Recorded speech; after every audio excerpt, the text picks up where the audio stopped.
আচ্ছা, তোমার লাইফে কি এরকম কোনো সিচুয়েশন কখনো হয়েছে যে তুমি দেখতেছো বাকিরা সবাই খুব ভালো, খুব সুখী, লাইফে মেলা কিছু পাচ্ছে, তোমার লাইফে কিছু হচ্ছে না, অনেক পড়তেছো, তাও ওই হারামজাদা এখন স্কুলে ফার্স্ট, তাও ওই শালা এখনও টপার, তুমি ব্যবসা করলা, তোমার ব্যবসা ফেল, ওই হালারপোলা টাকা রাখার জায়গা পাচ্ছে না, তোমার একটা মাইয়া জুটে না, হয় চারটে নিয়ে ঘুরে বেড়াচ্ছে, এরকম সিচুয়েশন যদি তোমার লাইফে আসে অ্যান্ড অন্যরা সফল হয়ে আছে, আমি কেন সফল না, এই ডিপ্রেশনে যদি তুমি ভুগো, তাহলে আজকের সেশনটা তোমার জন্য।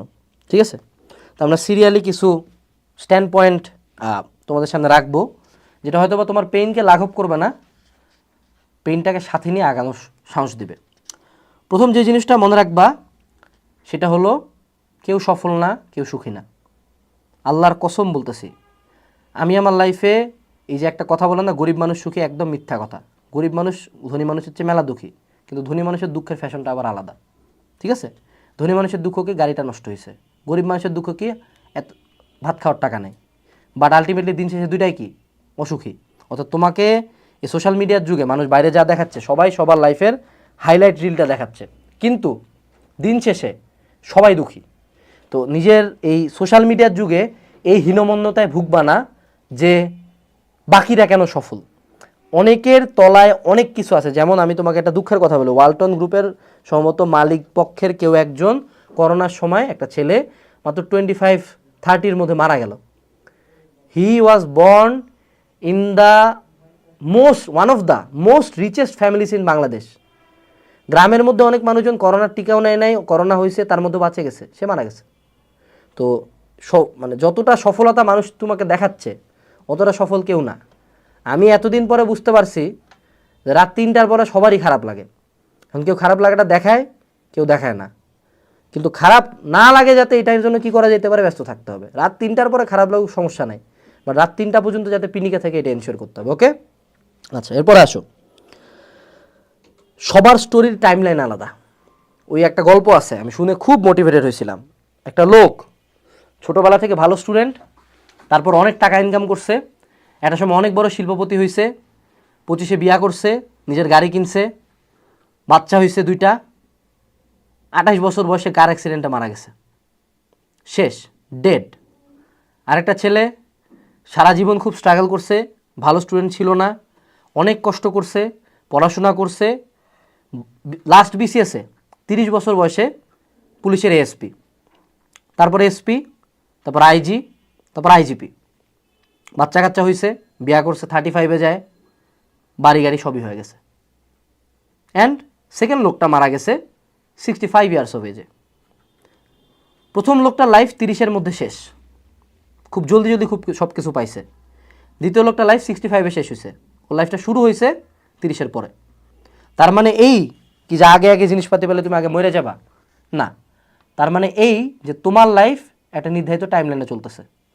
যখন হীনমন্যতা কাজ করবে, ব্যাপারটা হলো আমরা যখন কম্প্যারিজন করি, আমরা কম্প্যারিজন করাটা কিন্তু ঠিক ছিল না। আমরা চাইছিলাম ধনী মানুষকে দেখে, সফল মানুষকে দেখে মোটিভেটেড হব। এখন আমি চিন্তা করতেছি কম্প্যারিজনে, যে বসুন্ধরা গ্রুপ এত টিয়া, $6 বিলিয়ন, আমার পকেটে 6 টাকা নাই, বিড়ি খাওয়ার টাকা নাই, বিষ খাওয়ার টাকা নেই, এর গাড়ির পর গাড়ি কিনে যাচ্ছে। বসুন্ধরা গ্রুপ শুরু করছে পাকিস্তান আমলে, তুই কি শুরু করছিস? ওই ব্যবসা করছে 50 বছরের উপরে, তোর ব্যবসা কয় বছরের বে? তো তুই 50 বছরের সাথে তোর টাইমলাইন কেন মিলাচ্ছিস? এই নিয়ে হীনমন্যতা কেন ভুগতেছিস? তোর ফ্রেন্ড দেখতেছিস ভালো স্টুডেন্ট, ওর পড়ছে কত বছর, তুই 3 মাস কোচিং করে ভাবিস তুই এরা কাটা দিবি, 2 বছর কই গেল? তো তোমার লাইফের একটা নির্ধারিত টাইমলাইন আছে, নিজের টাইমলাইনের উপর ফেথ রাখতে হবে। তোমার টাইমলাইনে আল্লাহ যা কিছু বসাইছে এগুলো তুমি পাবাই, আলটিমেটলি পাবাই, কিন্তু টাইমলাইনের উপর ফেথ রাখতে হবে। আরেকটা কথা হলো, অন্যরা সফল, আমি কেন বসে থাকি? কারণ মামা তুমি কাম করো নাই, তুমি একটা অলস ফাকিং শিট। অর্থাৎ আমাদের জেনারেশনের 70-80% মানুষজন সারাদিন বাসায় বসে থাকে, গুগবর খায়, ফ্রেন্ডের সাথে আড্ডা মারে, এবং ফেসবুকে এবং ইউটিউবে 7.5 ঘন্টা করে রিলস দেখে, দিনে 2 বার করে হাত মারে, আর কিচ্ছু করে না। এগুলা করার পরে তুমি যদি বলো তুমি কেন সফল না, তাহলে আমি শুধু হাত দিয়ে মারবো না, জুতা খুলে মারা শুরু করব। 99% টাইম তুমি সফল না, রিজন একটাই, you don't work hard enough. 3 ঘন্টা পরে হয় নাই, 6 ঘন্টা পড়তে হবে। বিজনেসে 5 ঘন্টা টাইম দেওয়া হয় নাই, 10 ঘন্টা টাইম দিতে হবে। একটা বিজনেস ফেল করছে, 10টা বিজনেস স্টার্ট করতে হবে। 1 মাস জিমে গেছে ওয়েট কমে নাই, 2 মাস যাইতে হবে। জিমে 10 বার এক্সারসাইজ করে হাত বাড়তেছে না, 15 বার করে মারতে হবে। প্রত্যেক ক্ষেত্রে you can do more, there is someone out there who is doing more. এই যে একটা ভুল ধারণা বলে না, আল্লাহ ধনীদেরকে দুনিয়াতে দিছে কারণ কিয়ামতের দিন তাদেরকে হবে, না ভাইয়া। মহানবী কে ছিল বলো তো? এই বেটারা বল। মহানবী ছিল মক্কা মদিনার রাজা। ইসলামিক শাসন ব্যবস্থার ম্যাপটা দেখিস, মহানবী তার পিকে পৃথিবীর কত বড় একটা এরিয়া শাসন করত। সে হাম্বল বিগিনিং থেকে পৃথিবীর শ্রেষ্ঠ ধর্ম প্রচার করে রাজা অবস্থায় মরছে। তুই কেবে? তুই বলি সে ছিল সৎ, সে একটা হাম্বল লাইফ লিড করছে, দ্যাট ডাজেন্ট মিন তার লাইফে কিছু ছিল না। অনেকে ধর্মটাকে টানে এনে দেখায় যে নবীরা গরিব ছিল, না, নবীরা তাদের এলাকার লিডার ছিল, লিডার। কিন্তু তারা চুজ করছে যে আমরা টাকা পয়সা উড়াবো না, আমরা জনতার খেদমত করব, আমরা আল্লাহর বান্দা হবো, আল্লাহর সামনে মাথা নত করব। তুই করছিস? তুই না কোনো লিডার, না কোনো কঙ্কারার, না কোনো কিছু। তুই ধরেন যে নবী গরিব, তার মানে আমিও গরিব হব। এই নবী গরিব ছিল না, he chose to be poor, কাজ সে মানুষের হেল্প করছে। কোনো সাহাবি গরিব ছিল না, but they chose to live a frugal life so that they could help people. তো ওই গ্রামের রিক্সাওয়ালা কি পাপ করে না? পাপ কি সব ধনী মানুষ করাবে? পাপ কি সব সফল মানুষ করে? তুই সফল না কারণ তুই সফল থেকে হেড করিস, দ্যাটস ইট। তোর টাকা নাই কারণ তুই টাকাওয়ালা মানুষকে হেড করিস, রিজন একটাই, এটা তুই একটা গরিব, তোর মাথায় ঢুকাই দিছে মানুষজন। তুই ভালো স্টুডেন্ট না কারণ তুই ভালো স্টুডেন্টকে হেড করিস, তো পড়াশোনা ভালো লাগে না। নিজের মাইন্ডসেট চেঞ্জ কর, কাম কর, ধনী টাকা চা, সফলতা চা, ভালো রেজাল্ট চা, অটো আসবে। নিজের এই যে সমাজের কিছু সেট করা রুল, ধনী মানুষ খারাপ, টাকা খারাপ, অর্থই সকল অনর্থের মূল, এই কথা যে লেখছো একটা ফকিন্নির পোলা ছিল, কোনো কোটিপতি এই কথা লেখে নাই।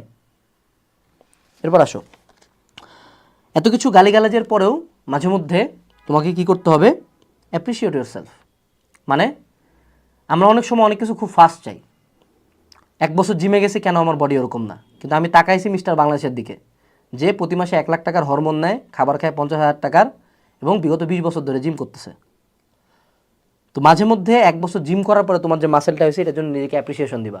বলছে সাবাস বেটা, আর 2 বছর গেলে হবে। সাবাস বেটা, আগে তো 500 টাকা কামাইতিস, এখন তো 20,000 কামাচ্ছিস, এত জলদি কেন হার মানতেছিস? এই 20,000 1 লাখে যাবে, এই 1 লাখ এক সময় 20 লাখে যাবে, পসিবল। বাট নিজেকে অ্যাপ্রিসিয়েট করবো। এরপরে আসো, start with small and small achievements. অনেকে ভাবো সফলতা মানে একদম ফাড়ায় দিতে হবে। ব্যাপারটা হলো, একটা কোচিংয়ে ফার্স্ট হওয়া সফলতা হইতে পারে, যে স্যারের কাছে গ্রুপ করে পড়ো 3 জন, ওখানে ভালো নাম্বার পাওয়া সফলতা, অলিম্পিয়াডে পাওয়া সফলতা, বুয়েটে পাওয়া সফলতা, বুয়েটের একটা প্রজেক্টে ফার্স্ট হওয়া সফলতা, একটা ব্যবসা করে 10,000 টাকা কামানো সফলতা। তোমরা কেন ভাবো সায়েম সোবান আনভিরের মতো 20 কোটি টাকার একটা গাড়ি কিনতে হবে? ও সফলতাটা তো পাইছে মেলা পরে, আর হি ওয়াজ বর্ন রিচ। তোমরা কি করবা? ছোট ছোট স্মল অ্যাচিভমেন্ট, স্মল উইনিংস একসাথে করবা। অর্থাৎ এমন এমন কিছু কাজ করবা যেটাতে তোমার সাকসেস পুরো শিওর। এটাকে বলি উইনার ইফেক্ট। একের পর এক সাকসেস আসবে, দেখবা ধীরে ধীরে এটা বড় সাকসেসের দিকে নিয়ে গেছে। ধরো ধরো তোমার টার্গেট 1 লাখ টাকা ইনকাম করা। তোমার প্রথম মাসের টার্গেট কি 1 লাখ টাকা হবে না? 5,000, 10, 20, 50, 1, 12 মাস পরে আমার 1 লাখ টাকা ইনকাম। কিন্তু তুই শুরুতে ধরিস কে তো 1 লাখ লাগবে, প্রথমবার মারা খাইস, বাদ। কোনো ব্যবসা, কোনো সফলতা, কোনো ভালো স্টুডেন্ট একদিন হয় নাই। You have to take your time and সাকসেসটাকে পোর্শনে পোর্শনে ভাগ করে আগাইতে হবে। উইনার ইফেক্টে থাকতে হবে। নেক্সট মান্থের টার্গেট 20,000 টাকা হয়ে যাবে, তার 20,000 হইলে 30,000 আসবে, কিন্তু প্রথমে যদি 30,000 করি আসবে না। এরপর আসো, আফসোস করে হলো চুতিয়ারা, এটা হলো বাস্তবতা। অন্যরা সফল, এই সফলতা আমার মধ্যে 2 টাইপের ইফেক্ট ফেলতে পারে। 1, অ্যাম্বুস ওয়াই কেন সফল, আমি নিজেকে ওই লেভেলে নিয়ে যায় দেখাবো। 2, আমি ডিপ্রেসড হয়ে গেছি ওটা দেখে, হিংসার কারণে ফেসবুকে 10টা কমেন্ট করে বাসায় বসে আছি, বাসায় বসে বাল ফেলাচ্ছি। আমি জীবনে সফল হব না, জীবনে না, নেভার ইন মাই লাইফ। তো আমাকে মনে রাখতে হবে, আফসোস করা বোকামি। আমি সফল না, আমার কি কি ভুল, কি কি বেটার করা যায় আমার মধ্যে, এগুলো লেখো। লিখতে বলতেছি কেন? কারণ এটা হলো manifesting. Then start working on ইট।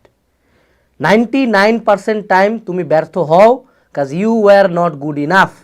বিশেষ করে বাংলাদেশে 17-20 কোটির একটা জনসংখ্যার দেশ, সবাই গরিব। এই গরিবের মধ্যে বেটার করা কি খুব ইজি না? কম্পিটিশন কতজনের সাথে? কোটি মানুষের সাথে, তার উপরে সুযোগ সুবিধাও নাই। ওই অনুযায়ী সফলতার জন্য দৌড়াও। আমি তোমাকে ডিপ্রেস করতে আসি নাই, আমি তোমাকে মোটিভেট করতে আসছি। কারণ এই ভিডিও যতজন দেখতেছো, হ্যাঁ, তার মধ্যে হয়তো বা ম্যাক্সিমাম 10 জন লাইফে জায়গা মতো যাবা, বাকি 100 জন মিডিয়াম ক্যালিবারে যাবা, বাকি সবাই ভুলেও যাবা। সো মেক শিওর তুমি তোমার বেস্টটা দিয়ে দেন আফসোস করতেছো। আর আরেকটা লাস্ট লাস্ট লাস্ট সবার লাস্ট, উপরে একজন আছে, তার একটা প্ল্যান আছে। তোমার জন্মের কয়েক হাজার বছর আগে এই প্ল্যানটা লেখা হয়েছে। কিছু ক্ষেত্রে হয়তো বা সে বলছে এই যদি পরিশ্রম করে আমি তাকে দিব, সেগুলোতে তোমার কন্ট্রোল আছে। অনেক জায়গায় তোমার কন্ট্রোল নাই। যেই বাচ্চাটা জন্মের পরে ব্লাড ক্যান্সার হয়েছে, ওর লাইফের স্টোরিটাও শুরু হয় না, 7 দিন বয়সে মারা যায়, ওর কোনো দোষও ছিল না, কিন্তু ওর স্টোরি ওই 7 দিনের লেখা ছিল। কারো স্টোরি 110 বছর পর্যন্ত লেখা ছিল, কারো স্টোরিতে লেখা ছিল বড় শিল্পপতি হবে, কারো স্টোরিতে লেখা ছিল নির্যাতিত হয়ে মারা যাবে। তো তোমার স্টোরিতে বিলিভ করো, তোমার হাতে শুধুমাত্র একটা জিনিস আছে, উপরে বিলিভ করবা, নিচে তোমার কাজ করবা, বাকিটা দেখবা অটো হয়েছে।